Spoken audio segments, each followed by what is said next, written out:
ওই ঘৰৰ আগফালেদি ছোৱালীবোৰ যায়, তাৰ মাজৰ এজনী নহয় গোটেইকেইজনীয়ে ভাল লাগি যায়। ৰাতিপুৱা পৰা ছোৱালীজনী যোৱা নাই, ইমান দেৰি ৰখিছোঁ। ভিতৰলৈ যাই ৰুটি এখনে খাই আহিব নেকি। ভিতৰলৈ যাওঁতে যদি ছোৱালী আহি যায় তেতিয়াতো মই জোকাব নোৱাৰিম। আজি ৰুটি ভাত চাহ একো নাখাওঁ, আজি মই ৰৈয়ে থাকিম ছোৱালীজনী চামেই জোকামেই। ঐ মাল দুটা ক'ত যা ধুনীয়া লাগিছে। তোৰ ঘৰত মা ভণ্টি নাই? ৰাস্তাতে যোৱা ছোৱালী জোকা যে মা ভণ্টি নাই? বৈ এইবোৰ ল'ৰা ফাল্টু ল'ৰা ছোৱালী জোকাবৰ কাৰণে ৰৈ আছে। যা বৈ, এইবোৰ লগত দল লাগি লাভ নাই, বৈ। কি নাম তোমাৰ, কি নাম? আৰে নামটোতো কৈ দিয়া। মই মনালিছা, গোটেই মানুহে জানে মই কেনেকুৱা। আৰু যদি নেক্সট টাইম জোকাও নহয় পিঠি ফালি যাব তোৰ। যা পইচা বেছি হৈছে মনালিছা। টিপ টপ থাকিম মই, বিয়া পাতিলে দুকে পাতিম পইচা। পইচা হেই মাথাংগা লাফাংগা পইচা মাথাংগা মাৰা মোৰটো। নম্বৰটো দি যোৱা, নম্বৰটো। এনেকে কি হ'ব, ছোৱালীজনী পতাব পৰা নাই। খুইদৌ ক'ত যায়? ধুনীয়া লাগিছে আজি আপোনাক।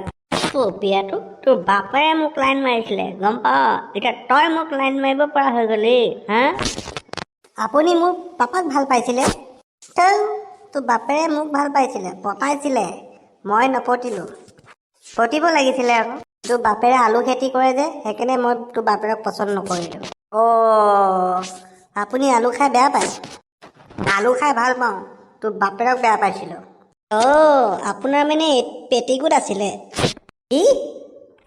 চৰি, পেটিকোট নহয়, আপোনাৰ মানে বৰ এটিটিউড আছিলে আগতে। বেছি এটিটিউড হ'লে এনেকুৱাই হয়। এতিয়া ঘৰতে থাকি থাকি আপুনি বুঢ়ী হ'ব আৰু। এতিয়াতো আপোনাক কোনো নাচাব। মই যে অকণমান লাইন দিছোঁ, সেইটোতে আপুনি সন্তুষ্ট হওক। এতিয়াও মোৰ কাৰণে বহুত ল'ৰা পগলা, বুজিলি? আপোনাৰ কাৰণে যিকেইটা পগলা যে, সেইকেইটা বেলেগলৈও তেনেকেই পগলা। আচলতে সেইকেইটা পগলাই। বৰ বেছি কথা কৈছ। মই জেগাত কথা কওঁ, জেগাত। মই জিম গৈ আছোঁ, বুজিলি? মই এতিয়াও গাভৰু ছোৱালীৰ নিচিনাই হৈ আছোঁ। মোৰ বয়স হ'ব পাৰে, কিন্তু মই এতিয়াও ফিট আছোঁ। এই বছৰতে বিয়াখন পাতি লওক, মোৰ লগতে পাতি লওক, নহ'লে ঘৰতে আৰু বুঢ়ী হ'ব আৰু। হ'ব, তোৰ নিচিনা এটালৈ মই নগ'লেও হ'ব। তোৰ বাপেৰকে মই পাত্তা নিদিলোঁ আৰু তোক পাত্তা দিম।